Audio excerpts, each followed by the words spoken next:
আজকের আলোচনায় সবাইকে প্রথমে আমি স্বাগত জানাচ্ছি।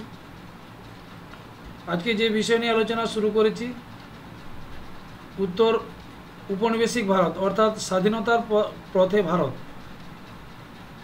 অষ্টম অধ্যায়ে তোমাদের যে প্রথম পাতায় যেটা আছে, প্রথম অংশে যেটা দেওয়া আছে, সেটা হচ্ছে যে ভারতবর্ষ কীভাবে স্বাধীনতা পেয়েছিল, কোন কোন ঘটনাগুলো ঘটেছিল এর মধ্যে। এখানে যে বিষয়টা আছে দেখো, যে দ্বিতীয় বিশ্বযুদ্ধ যেটা 1939 থেকে 45 তোমরা 9-এ পড়েছ, এই সময় ইংল্যান্ড কিন্তু দ্বিতীয় বিশ্বযুদ্ধের কারণে তারা কিন্তু যথেষ্ট দুর্বল হয়ে পড়েছিল, জর্জরিত হয়েছিল তাদের যে ক্ষয়ক্ষতি হওয়ার কারণে। অপরদিকে সুভাষচন্দ্র বসুর আজাদ হিন্দ ফৌজের সংগ্রাম, নৌ বিদ্রোহ, যাদেরকে এতদিন ভরসা করত একটা সাম্রাজ্যের যারা নিরাপত্তা দিত, সেই নাবিক বা নৌসেনারা ব্রিটিশদের বিরুদ্ধে তারা শেষ পর্যন্ত বিদ্রোহ করেছিল। বিভিন্ন কারণ ছিল, বিদ্রোহ করতে বাধ্য হয়েছিল। এছাড়া সশস্ত্র বিপ্লব, গণবিদ্রোহ, চাপ, এই কারণে শেষ পর্যন্ত ব্রিটিশরা বুঝতে পারে যে ভারতবর্ষে তাদের রাজত্বের দিন ফুরিয়ে এসেছে, তাদের ভারতবর্ষের হাতে ক্ষমতা হস্তান্তর করতে হবে। এবং আরেকটা ঘটনা আছে যে সেই সময় 1946 সালে একটা ইংল্যান্ডের নির্বাচন হয়।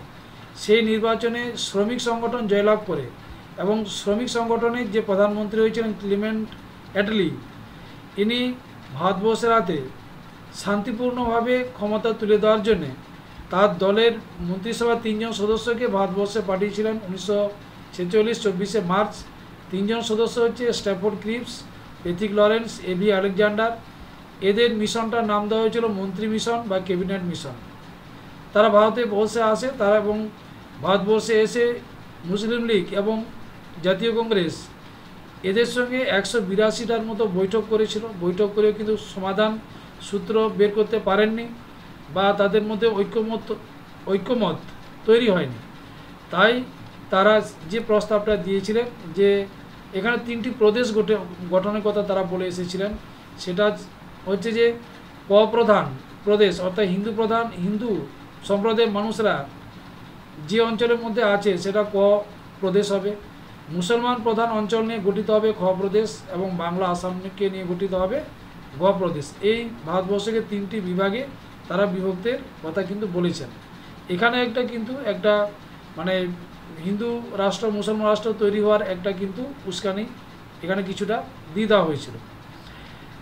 এবং এই সুযোগটাকে কাজে লাগিয়ে মোহাম্মদ আলী জিন্নাহ, যিনি পাকিস্তান রাষ্ট্রের জনক বলা হয়, এই মুসলিম লীগের প্রধান নেতা, তিনি কিন্তু একটা প্রত্যক্ষ সংগ্রামের ডাক দেন, যেটা 1946 16ই আগস্ট। এই প্রত্যক্ষ সংগ্রামের মাধ্যমে হিন্দু মুসলমানদের মধ্যে দাঙ্গা শুরু হয়, একটা বিশৃঙ্খলা ভয়াবহ একটা পরিবেশ তৈরি হয়, প্রচুর হিন্দু মুসলমানদের মানুষের মধ্যে একটা মৃত্যু হয়। এই মৃত্যুটাকে শেষ পর্যন্ত এমন একটা জায়গায় পৌঁছে গিয়েছিল যে ভারত এবং পাকিস্তান দুটো রাষ্ট্র এখানে কিন্তু তৈরি করতেই হবে এবং সেটাকে সম্মতি দিতেই হবে, যার কারণে শেষ পর্যন্ত কিন্তু দুটো রাষ্ট্রের তৈরি হয়েছিল, একদিকে পাকিস্তান একদিকে ভারত। এবং এই প্রত্যক্ষ সংগ্রামের ঘটনার পরিপ্রেক্ষিতে ক্লিমেন্ট অ্যাটলি, সেই সময়কার যে বড় লর্ড ছিলেন মাউন্টব্যাটেন, তাকে একটা প্রস্তাব বা খসড়া বানানোর প্রস্তাব দিয়েছিলেন যে ভারত এবং পাকিস্তানকে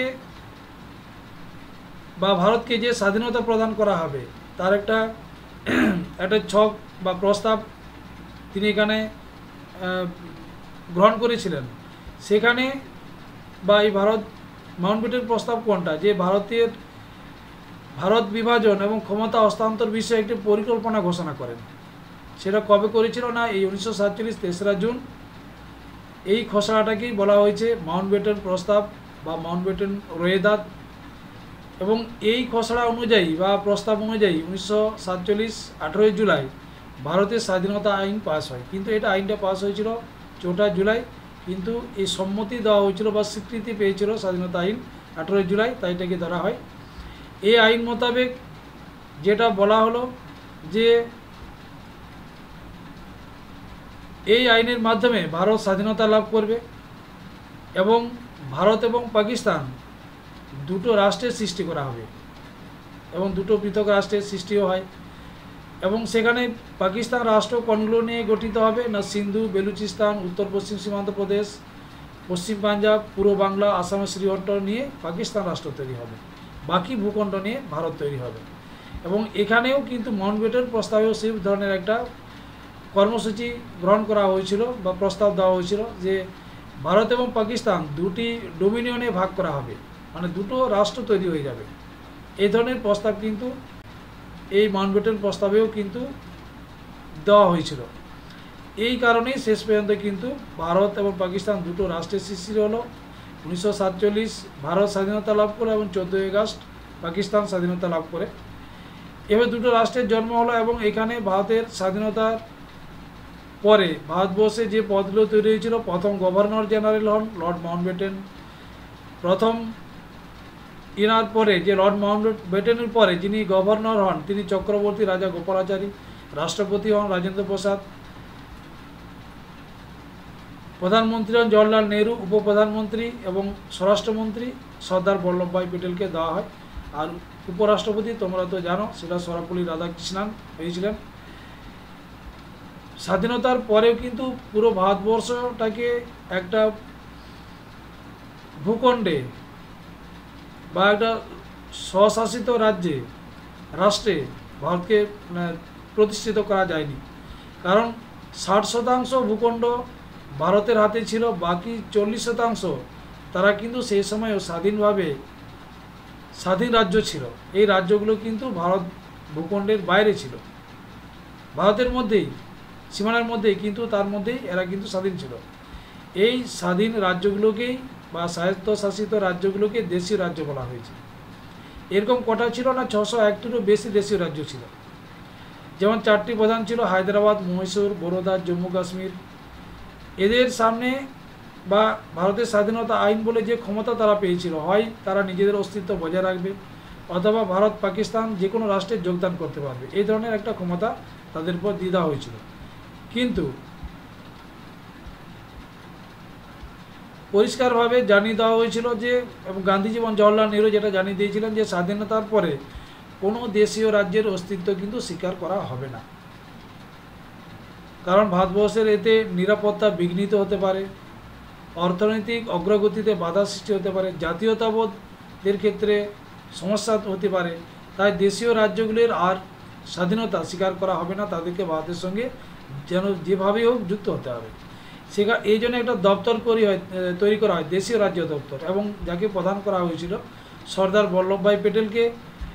এখানে এই দপ্তরের সচিব করা হয় ভিপি মেননকে, এবং তখনকার গভর্নর জেনারেল ছিলেন তো লর্ড মাউন্টব্যাটেন। এদেরকে নিয়ে সর্দার বল্লভভাই প্যাটেল একটা দৃঢ় কঠিন মনোভাব বা এই বিষয়গুলো লেখা আছে। দেখো, কূটকৌশল, সামরিক অভিযান বা তাদেরকে উপাধি বা খেতাব এর মাধ্যমে শেষ পর্যন্ত তিনি 3 সপ্তাহের মধ্যে ভারতভুক্ত দলিল বা ইনস্ট্রুমেন্ট অফ এক্সেশনে দেশীয় রাজ্যগুলোকে সই করাতে বাধ্য করান। এইভাবে দেশীয় যে রাজ্যগুলো ছিল ভারতের সঙ্গে তিনি যুক্ত করতে সক্ষম হয়েছিলেন তার দৃঢ় কঠিন মনোভাবের জন্য। সেই জন্য তাকে কি বলা হয়, এখানে যে সর্দার বল্লভভাই প্যাটেলকে বলা হয় লৌহমানব, মানে ভারতের লৌহমানব বা ভারতের বিসমার্ক বলা হয়। কিন্তু যেটা একটা সমস্যা রয়ে গেছে সেটা হচ্ছে যে জুনাগড়, কাশ্মীর এবং হায়দ্রাবাদ এই 3টি দেশীয় রাজ্য কিন্তু ভারতের সঙ্গে যুক্ত হয়নি। এই রাজ্যগুলোকে কীভাবে যুক্ত হয়েছিল সেটা পরের আমরা যে নোটসগুলো আছে সেগুলোর মাধ্যমে আলোচনা করে দেব। তো এই ছিল আজকের বিষয়। এবং এখানে আরেকটা বিষয় বলা যেতে পারে যে এই যে ভারত বিভাগ হলো, এটা কি সেই সময় বন্ধ করা যেত না বা আটকানো যেত না বা অনিবার্য ছিল?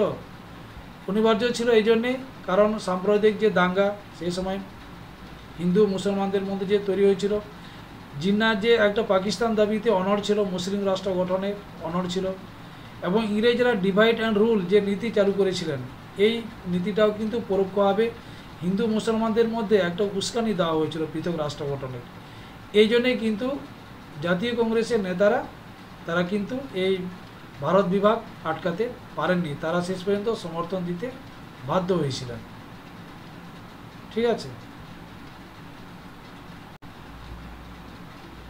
তাই এই ভারত বিভাগটা আটকানো সম্ভব হয়নি। জাতীয় কংগ্রেসের নেতারাও কিন্তু সমর্থন দিতে বাধ্য হয়েছিলেন।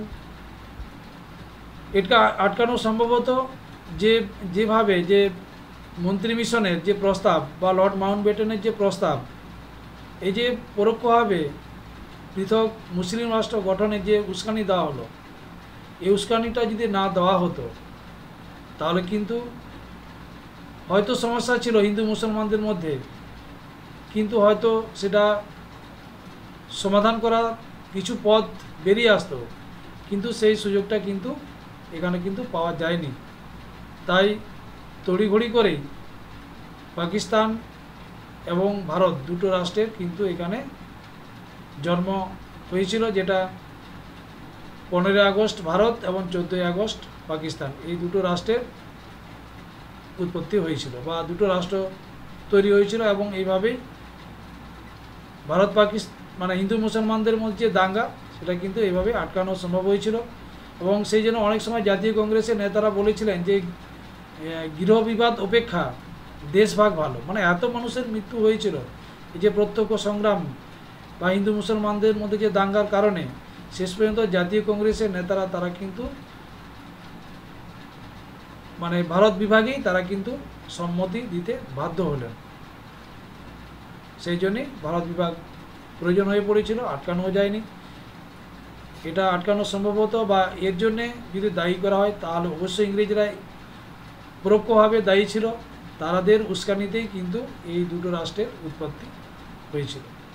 তো যাই হোক, এই পর্যন্ত তোমাদের যেটুকু আমি বলার, যেগুলো মানে স্বাধীনতার পথে ভারত বা ভারত কীভাবে স্বাধীনতা পেল, আশা করি কিছুটা হলেও তোমাদের কিন্তু বুঝতে সুবিধা হয়েছে।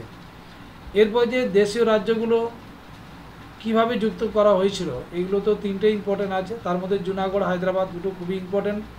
এর আগে কাশ্মীরটা এসেছিল, 24-এ নয় 23-এ এসেছিল। তো এই দুটো জুনাগড় এবং হায়দ্রাবাদ দুটোকে ভালো করে নোটসটা করতে হবে, সেটা আমার কাছে আছে, পরের ভিডিওতে আমি দেখাবো। এই পর্যন্তই, সবাই ভালো থেকো এবং আলোচনা কেমন লাগছে যদি কমেন্টের মাধ্যমে জানালে খুব ভালো হতো।